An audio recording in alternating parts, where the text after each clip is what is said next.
Today I'm going to share my winter fragrance wish list.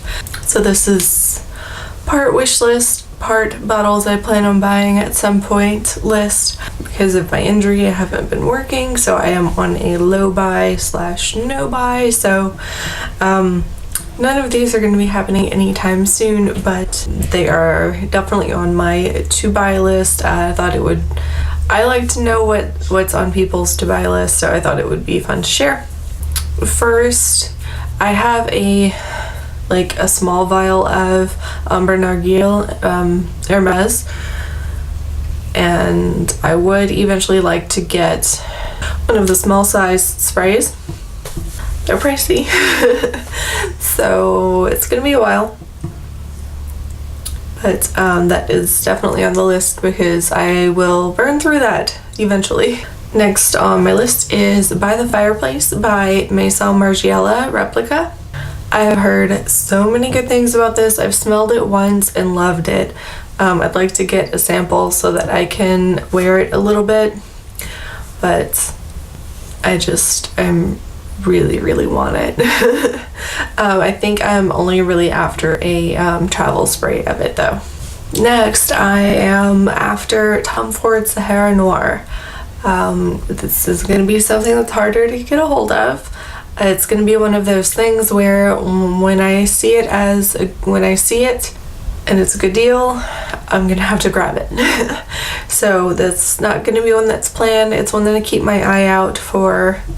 The next fragrance that I am interested in getting is Egypt from DEPOP. I love this fragrance. I'm not going to be getting a full bottle whenever I do get it. They have smaller bottles that are like refill bottles, but I can just put it into an atomizer, no big deal. But it is amazing. I love that fragrance, so I will get my hands on that eventually. The next fragrance is a little bit more obscure.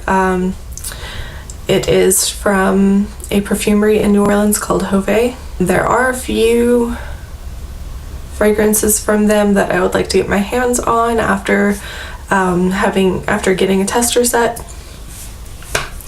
And I like the eau de toilette concentrations because it's strong enough for me. They stick around on my skin plenty long enough. I don't need the eau de parfum.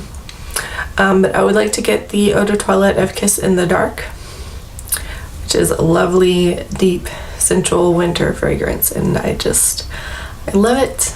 Gotta get my hands on it.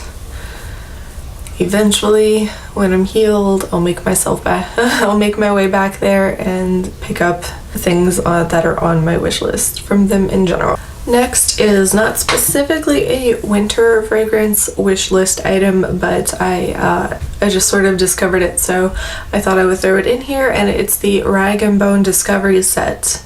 After trying Oddity, I became really curious about the rest of the Rag & Bone fragrance line, so I would really love to get my hands on the Rag & Bone Discovery Set. And finally, this is not specifically a winter fragrance, but it's something that I have out with my winter fragrances right now because I like to have something fresh every now and again because it still gets warm in the winter here in Florida. And that's Paradise from Nest Fragrances, and I have a little tiny rollerball, and I'd like to get my hands on a travel spray. And those are all the fragrances that are on my winter wish list. Let me know what is on your wish list or your buy list. I love hearing about what people are planning on buying and why, so let me know down below. And that is all I have for you today. If you're new here, please subscribe. It really does mean a lot to me. All my social media links are listed down below as always. And thank you so much for watching. Until next time.